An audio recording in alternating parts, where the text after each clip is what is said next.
Cette émission vous est présentée par les lubrifiants Hypertech. Expérimentez l'excellence. Et RPM Rive-Sud, ça fait 10 ans qu'on roule ensemble.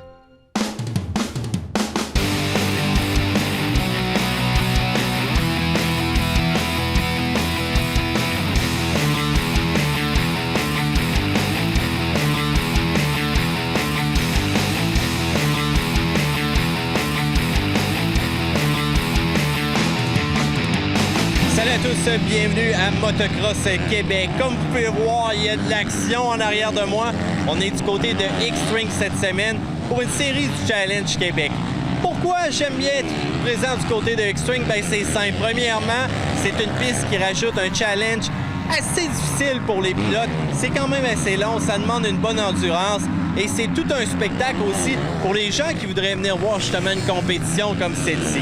Aujourd'hui, on va avoir la chance de parler à plusieurs pilotes. Et notre question de la semaine, c'est quels sont vos objectifs, mais surtout, comment faire pour les atteindre? C'est pas évident des fois. Des fois, on veut justement se fixer des objectifs qui sont parfois très hauts, mais il faut travailler pour les atteindre. De quelle manière les pilotes vont s'y prendre? Bien, on va le découvrir. Vous allez avoir la chance aussi, encore une fois, de voir des chroniques très intéressantes du côté de Hypertech et aussi les trucs de Francis qui va nous aider justement à cheminer dans le sport du motocross.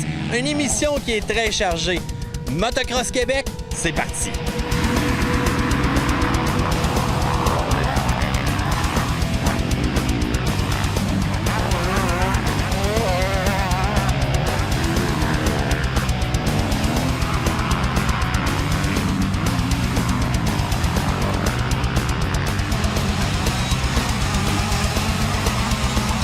Je suis avec Hubert présentement. Hubert, ça commence vraiment à être l'entrée sur la piste, justement, des différents compétiteurs. Toute une journée d'action, hein?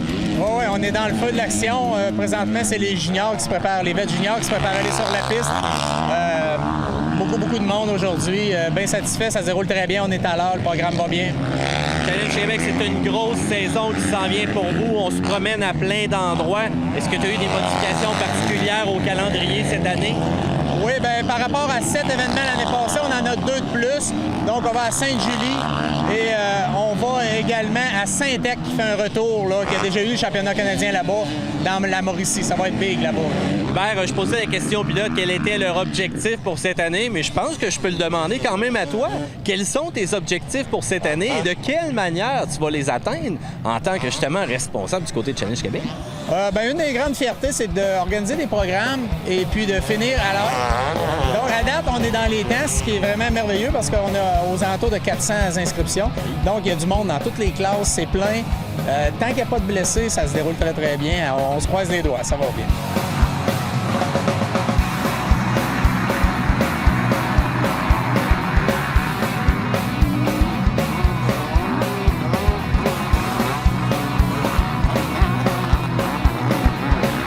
Je suis toujours content de le croiser, surtout lorsqu'on est aux abords de la piste et surtout lorsque je le vois courir. Comment il va? Ça va super bien, toi, Mathieu? Ça va super, moi aussi. Écoute, c'est quand même un bon retour pour toi sur une vraie piste, une vraie compétition. On s'entend, les petits mercredis de l'année passée, c'était du fun, là. C'était un petit job, comme on dit. Exactement. J'ai décidé de voir comment que ma forme allait aller. J'ai fait des pratiques hier, ça allait super bien, ma technique est là. Fait que je me suis dit, pourquoi pas? Tu te mets pas de pression.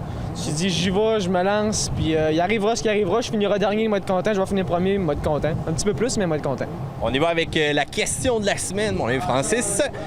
C'est quoi tes objectifs cette année et de quelle manière tu vas faire pour les atteindre? Mes objectifs, je te dirais, comme je dis, ça va peut-être être faire des podiums. Faire des podiums en junior, mais je compte pas nécessairement sur le championnat parce que je pense pas toutes les faire. Là. Je vais quand même aller à la pêche cet été, fait que je vais manquer une course. Donc, on va essayer de faire des podiums, avoir du fun le plus possible, puis rentrer safe le lundi à la job, parce que vous avez besoin de moi, je pense, de temps en temps.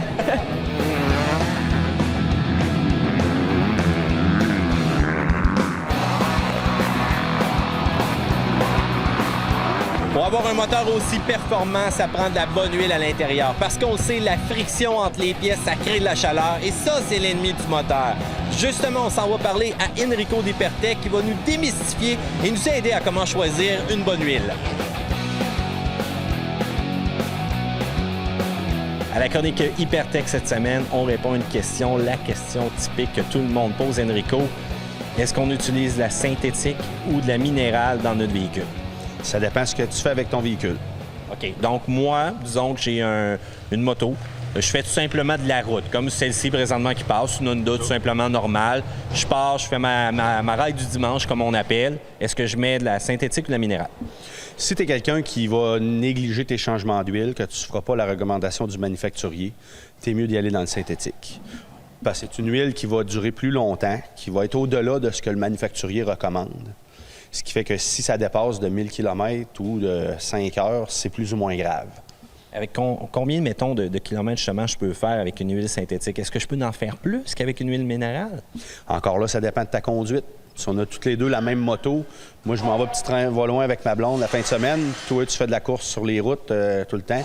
Notre 5000 km, l'huile n'a pas travaillé pareil.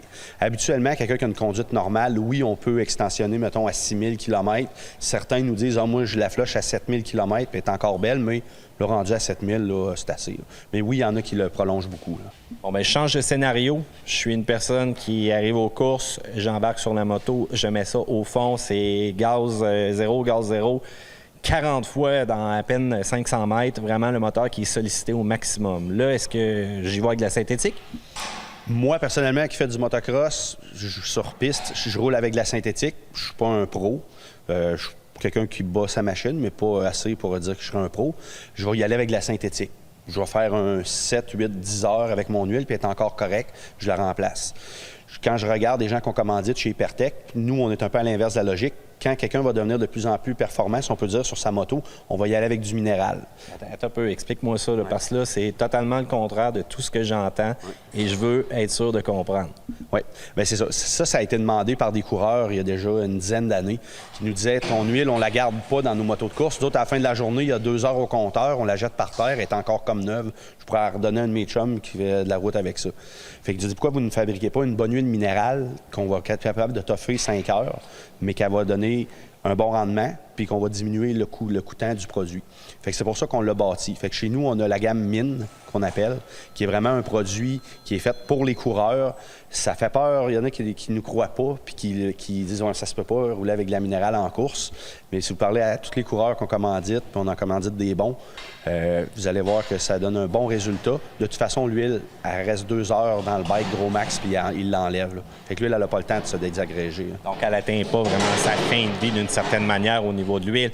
Mais je présume que vous avez fait plusieurs tests aussi en laboratoire, en recherche et en développement pour en arriver à ce produit-là qui est performant. Ouais. On a surtout fait des tests en piste. On a des gens qui ont travaillé pour nous à faire de la piste puis voir si tu es correct avec des clutches. Bon, bien, la clutch glissait, on changeait la formule pour en arriver à une huile minérale qui n'est pas dure sur les clutches. Au contraire, on a de meilleurs résultats pour les clutches avec la minérale que la synthétique, puis qui va protéger le moteur, même pour ceux qui ont déjà eu des bris de radiateur, là, que le liquide de refroidissement tombait par terre. Les gars arrivaient à faire leur course quand même, puis le moteur tenait le coup. Là. Enrico, on parle de clutch justement. Je regardais sur les contenants, on voyait des fois du wet clutch ou encore un dry clutch. C'est quoi la différence? Bien, quand on parle de wet clutch, c'est que l'huile moteur sert aussi pour la transmission. Donc, la clutch va patauger dans la même huile que le piston, si on peut dire, ou le crank. Ce qui fait qu'il faut avoir une huile qui va bien protéger le moteur puis qui va empêcher le glissement des clutches. Enrico, l'huile 2 temps versus la 4 temps, est-ce que c'est la même chose, la même composition? Non, c'est une recette qui est différente. Évidemment, il faut que l'huile brûle, contrairement à l'huile à 4 temps qu'il ne faut pas qu'elle brûle. Fait que c'est vraiment 2 technologies différentes. L'anti-friction aussi, on retrouve souvent ça comme terme là, sur justement les emballages là, du côté d'Hypertech. Pourquoi? Parce que c'est ce qui fait notre force. On est une des rares compagnies qui réussit à mettre de l'anti-friction dans leurs huiles puis qui vont bien travailler avec des wet clutch, comme on parlait tantôt. Dans l'huile 2 temps, c'est pareil. L'huile, quand elle va dans le cylindre, elle va laisser une paroi lubrifiée qui va faire en sorte que si jamais il y avait un petit manque d'huile, bien, ça allait apporter une protection supplémentaire là, pour éviter que le piston grippe dans le cylindre. Là. Parfait, Enrico. Je présume que si les gens ont besoin de plus d'informations, savoir quels produits aussi qui sont disponibles dans la gamme Hypertech, le site web est assez complet. Oui, le site web est complet. Puis vous avez le docteur HIP qu'on appelle chez nous. Vous pouvez écrire, nous demander n'importe quelle question technique ou des comparatifs sur des produits que vous utilisez déjà. Quelqu'un qui veut changer ses huiles pour les huiles Hypertech, ça va nous faire plaisir de répondre. Merci beaucoup. Ça fait plaisir. Ce volet technique vous a été présenté par les lubrifiants Hypertech. Expérimentez l'excellence. ADM Sport, fier partenaire de Motocross Québec.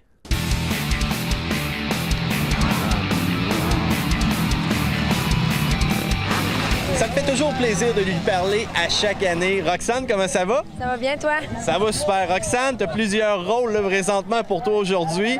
Administratrice, pas mal de la piste du côté de X-String ici. Je regarde ça. On n'a pas vraiment retouché les obstacles, les sauts ou quoi que ce soit, mais vous avez quand même travaillé fort là, sur cette piste-là. Oui, on a travaillé beaucoup. Dans le fond, on a ajouté du matériel, du sable, de la glace dans les pitchs pour que ça se tienne un petit peu plus. C'est ça, beaucoup d'ajouts de matériel, puis un petit peu de sans longueur, là, corriger des sauts. Ça commence à être une piste qui est assez longue. On parle environ combien de temps autour, là? Oui, environ, là, plus ou moins 2 minutes 8 autour là, pour, dans le professionnel. Donc, c'est une piste qui est vraiment endurante, là. Oui, vraiment. Là, on change de titre. On y va avec Roxane, la coureuse. Roxane, je vais avec ma question de la semaine. Les objectifs pour cette année, c'est quoi? Et comment tu vas faire pour justement arriver à les réaliser? OK, bien mes objectifs, c'est sûr que j'aimerais ça finir en avant. Là, je suis dans le Femmes Junior. C'est la première année que je cours dans le challenge. Avant, je faisais juste la MXQ. Je souhaite faire les deux. C'est sûr qu'on a beaucoup de projets aussi autres. Fait que, on essaie de faire le plus. Mais c'est sûr que c'est de finir en avant. Puis comment je vais essayer de faire? Bien, je vais essayer de travailler un petit peu moins, puis me concentrer plus sur moi, puis pratiquer plus, puis ça devrait être facile.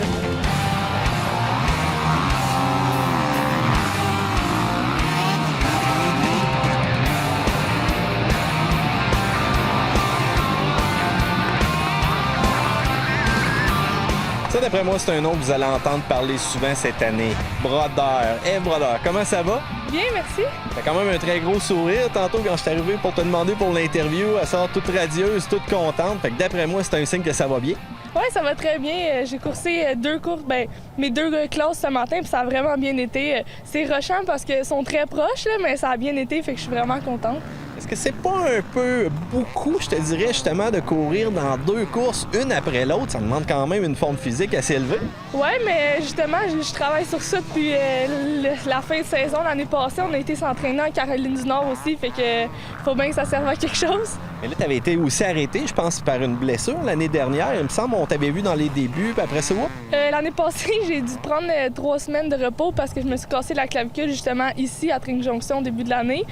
Mais il a vraiment fallu que je travaille fort pour que ça récupère vite parce que j'avais les championnats canadiens qui commençaient 3 semaines jour pour jour après. Fait que on a fait en sorte que ça guérisse, puis on a pris tous les moyens à notre disposition. Puis j'étais sur le bike 3 semaines après à gagner les championnats canadiens. Fait que...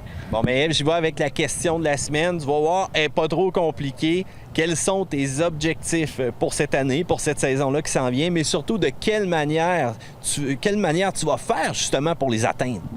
Je veux garder mon titre pour les championnats canadiens. Je les ai gagnés l'année passée, puis je suis prête pour ceux de cette année, puis j'aimerais vraiment ça les gagner. On a travaillé fort depuis le début de l'année pour ça, pour que je sois en forme, pour que je connecte mieux avec mon bike, que tout soit mieux, puis qu'on travaille plus en symbiose, puis ça a vraiment marché. Puis aussi, cette année, j'ai changé de la classe junior à inter. Puis je veux vraiment réussir à bien performer en inter. Je me donne pas de position fixe parce qu'on sait jamais comment ça va aller, mais je veux bien performer puis être à la hauteur des attentes. Fait que... Eve, parle-moi un petit peu de ton équipe. Tu as quand même beaucoup de personnes aussi qui sont derrière toi. Premièrement, ton père, c'est sûr que c'est un incontournable. Je le vois justement faire le changement de la roue. Regarde, ça a l'air déjà pas mal terminé de ce côté-là.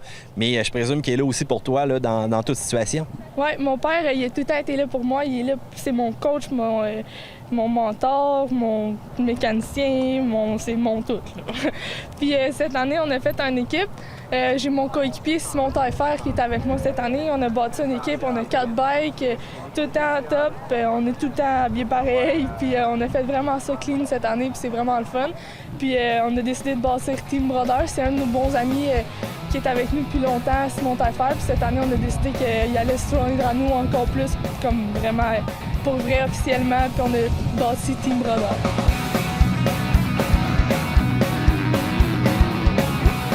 C'est quoi l'avantage, justement, d'embarquer dans une équipe comme Team Brodeur présentement? Bien, l'avantage, c'est sûr qu'on a plus de support, on a plus de visibilité, dans le fond, on s'entraide. Moi et Eve, on a des lignes, on pratique souvent ensemble, on reste proche, fait que je l'amène pratiquer, on s'entraide. C'est plus, je pense que ça bénéficie moi, puis ça la bénéficie elle de pouvoir être à deux.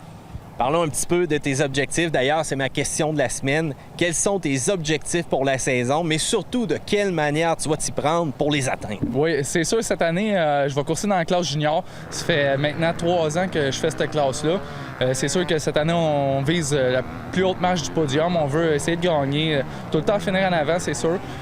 Top 3, c'est le principal, puis j'espère que ça va bien aller. C'est sûr qu'on s'entraîne vraiment fort en dehors de la moto, sur la moto, pour atteindre nos objectifs. Cette année, je fais beaucoup de vélo de route. Fait que cet hiver, je me suis entraîné fort sur le vélo de route. J'ai perdu 70 livres. Ça paraît pas. Ça paraît pas, mais j'ai fondu comme neige au soleil. Pour ça, fait que là, cette année, mon entraînement est bon, mon physique est bon. Fait que plus les courses sont longues, meilleur que je suis plus en forme. Fait que j'espère qu'ils vont être longues cet après-midi.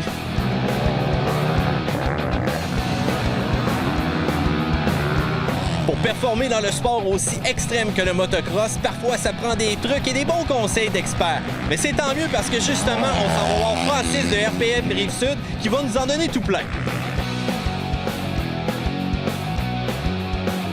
Si jamais vous avez le goût de faire de la compétition et vous voulez justement acquérir certains trucs, acquérir certaines techniques, bien préparez-vous, cette chronique-là, ça va être pour vous. Francis, on peut appeler ça le conseil de la semaine. J'avais pensé à ça. Moi, il m'est venu comme idée. Tu sais, l'année passée, on avait fait une émission ensemble, Initiation motocross. Tu avais appris comment faire du motocross. Je me suis fait dire qu'il y a beaucoup de monde qui l'ont aimé, qui ont aimé ça, savoir c'était quoi la technique. Fait que je me suis dit que pour cette année, on pourrait se faire des petites pauses de temps à chaque émission qui va s'appeler le conseil de la semaine. On va aborder des nouveaux sujets à chaque semaine. Question d'avoir une meilleure technique par la suite sur la piste. Donc, ça s'adresse aux gens qui voudraient devenir peut-être des pros ou encore tout simplement, comme toi et moi, des vétérans, des vieux de la vieille qui connaissent un petit peu ça. Commençons tout de suite avec le premier. Ouais. Lorsqu'on regarde qu'est-ce qui se passe sur une piste de motocross, c'est sûr que moi, je les vois sauter partout. Je vois vraiment des techniques de décollage, d'atterrissage. Parfois, il y a des sauts longs, des sauts courts, peu importe. La moto passe quasiment plus de temps dans les airs que vraiment les deux roues à terre. Oui, exactement. Ça dépend toujours de la piste. Il y a des pistes qui ont des bons sauts et des pistes qui n'ont pas de saut pantoute. On appelle ça des pistes qui sont plus supercross, des pistes qui sont motocross, les autres sont plus nationales, donc des longs bouts droites, des virages, etc. Mais pour des pistes avec des bons sauts, ça prend une technique particulière pour sauter. C'est pas ce qu'il y a de plus difficile. Ça prend le courage quand même, oui, de le faire. Mais une fois qu'on est à l'aise là, sur un saut, là, la technique est super simple et ça devrait bien aller. Bon, première question. À quelle vitesse qu'on arrive pour franchir un saut? Il n'y a pas de vitesse en km/h, mais tu sais, ça, c'est à force d'en faire, vous allez savoir quelle vitesse arriver, puis ça vient avec l'expérience. Puis une fois que tu as l'expérience, tu dis, OK, j'y vais à peu près à cette vitesse-là, en vitesse aussi de la transmission qu'on pense qui est le mieux, puis ça passe ou ça casse. Mais normalement, ça passe. Normalement, on a des bons jugements pour ça. Bon, bien, excellent. Donc, la position, justement, qu'il faut aborder à l'approche du saut, parce que je présume aussi avec l'angle, bon, la moto qui va tout simplement s'élancer, il faut être prêt, là, justement, à ce petit coup-là. La règle numéro 1, quand on aborde un saut, c'est d'être debout sur sa moto. Si tu es assis, il y a un kicker, il y a une bosse, il y a une roche, il y a quelque chose qui te fait partir de travers, quand tu es assis, tu vas partir avec le bicycle aussi. Donc, c'est important que tu te lèves debout, tu serres la moto fort avec tes genoux pour la sentir décoller s'il arrive quoi que ce soit avant le décollage. On tient le gaz égal, donc pas de coup de gaz. On ne le lâche pas non plus parce qu'avec la compression, on vient tomber par en avant, perdre l'équilibre. Donc, le gaz égal, la tête par-dessus le guidon, comme ça, on serre la moto, on regarde en avant, les coudes toujours haut dans les airs, et puis gaz égal, on se laisse aller. Puis c'est sûr que si on veut aller un petit peu plus haut, on a toujours des bandes qu'on peut faire, on appelle ça, on pèse sur la moto justement pour se donner un élan en montant, pour aller un petit peu plus haut, pour avoir un meilleur contrôle aussi du véhicule. Il y a un petit travail de la suspension aussi de la moto qui vient de se faire avec ton bounce, comme tu me dis. Bon, là, on est dans les airs. Qu'est-ce qu'on fait quand on est dans les airs? Il y a une technique d'accélération et de freinage aussi pour justement changer l'angle de la moto? Oui, bien ça, c'est sûr que si ton saut n'a pas été fait comme il faut, que tu piques un petit peu du nez ou bien que tu es un petit peu trop penché par en arrière, bien si tu es penché par en arrière, un petit coup de break, la roue qui vire va breaker sec, donc elle va donner un petit coup par en avant, donc ta moto va redescendre un petit peu.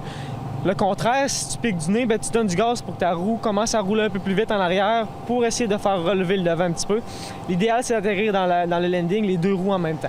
Et je présume que je me rassis pas une fois que je suis dans les airs non plus. Je garde toujours mon corps élevé, séparé de la moto. Exactement. Comme j'ai dit l'année passée dans l'initiation du motocross, tu as eu peut-être un petit peu plus de misère à le faire, ou c'est peut-être parce que c'était la première fois et que tu n'étais pas si en forme que ça, mais on reste debout. C'est ça le plus important, en tout temps, sauf dans les virages. Là, tu es en train de juger ma forme. Ma forme est pas mal mieux que l'année passée, je te le dis tout de suite.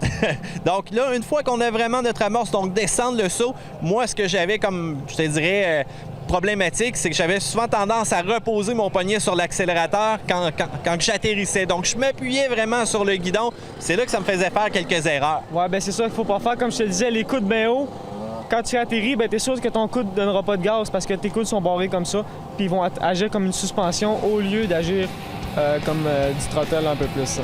Bon, ben excellent. Je pense que ça fait le tour des sauts, Francis. Super. Écoute, merci. C'est le conseil du coach, le conseil de la semaine. Préparez-vous. La semaine prochaine, on a un autre petit truc pour vous. Ce volet vous a été présenté par RPM Rive-Sud. Ça fait 10 ans qu'on roule ensemble.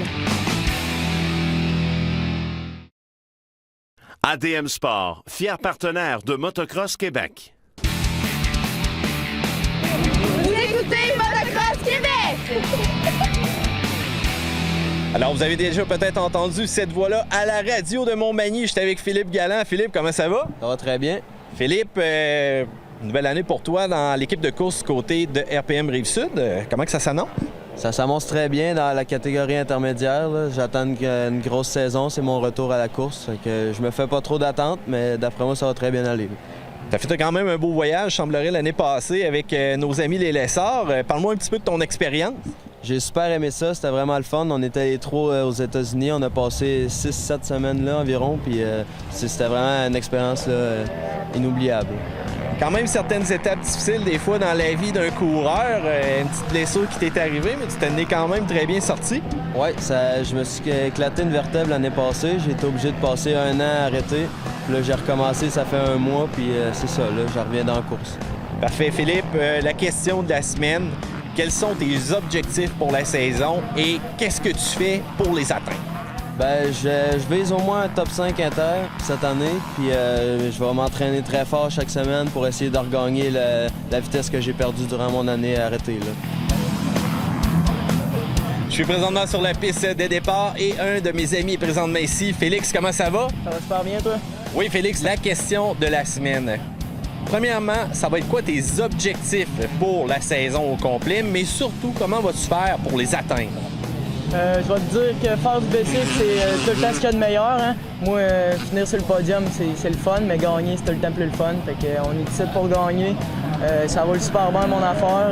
Mon bicycle va super bien, mes suspensions, on a fait des beaux ajustements.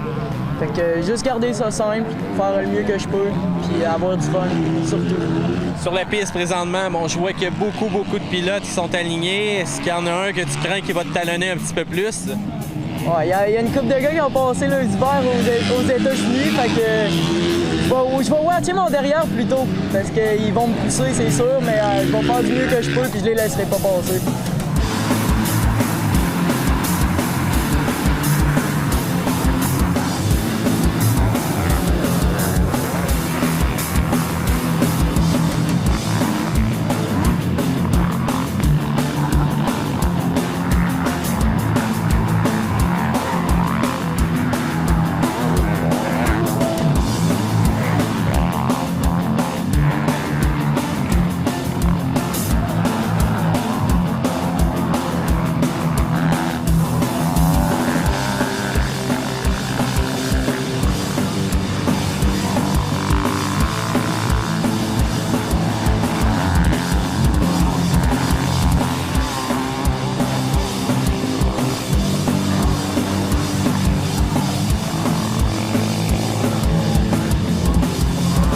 Que je suis bien entouré présentement. C'est le podium, littéralement.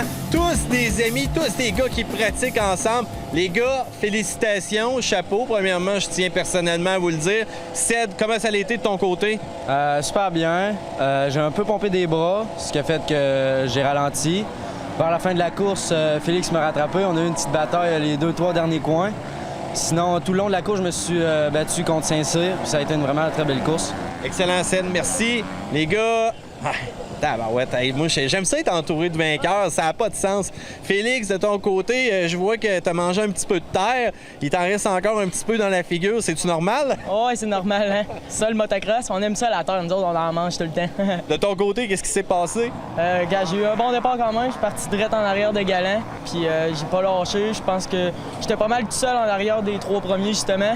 Fait que j'ai focusé à rester debout. Puis là, quand j'ai vu que Saint-Cyr avait tombé, moi, je m'étais rapproché à cause de leur bataille. Puis là, j'ai donné le tout pour le tout smart. Puis là, il y avait un retardateur en plus qui s'est mêlé de ça. Fait que c'est moi qui l'ai eu, mais je suis super content. Une 3e place pour une première course, c'est vraiment cool. Puis j'ai eu du fun, la track était belle. Pompé des bras, moi et tout, mais ça va passer avec le temps. Il faut dire, de toute façon, c'est juste la première aussi. Ça débute, d'après moi, ça va s'échauffer pas mal plus. Merci.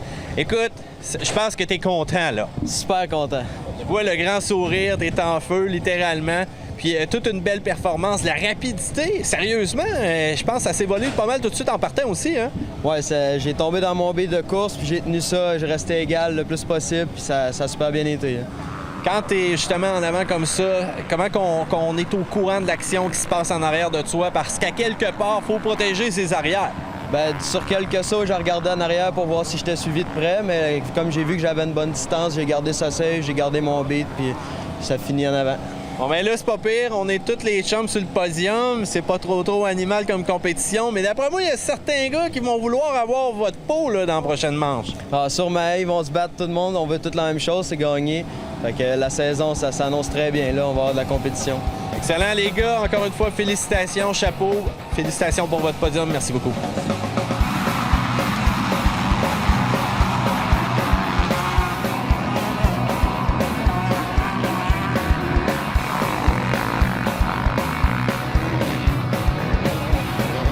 Tellement content pour les 3 gars tantôt. L'amitié, en même temps l'entraide. C'est tout aussi l'aspect d'esprit sportif qui est partagé entre ces gars-là et qui se partagent en plus un podium à la fin. C'est vraiment super. Et voilà, c'est déjà pas mal terminé aujourd'hui pour un Motocross Québec. Je vous rappelle, on a une chaîne YouTube dans laquelle on diffuse bien entendu nos émissions. Mais si jamais vous avez une vidéo, vous aimeriez présenter à tous les fans de l'émission, mais n'hésitez pas, écrivez-nous. On va l'afficher pour vous et ça va nous faire plaisir de le partager, voire même de le commenter. Encore une fois, je remercie les gens ici du côté de la piste de X-String. Chapeau, solide travail cette année. Vous avez fait une excellente job et je pense que les pilotes l'apprécient aussi. Mathieu Thomasin vous dit à la semaine prochaine. Motocross Québec vous a été présenté par les lubrifiants Hypertech. Expérimentez l'excellence.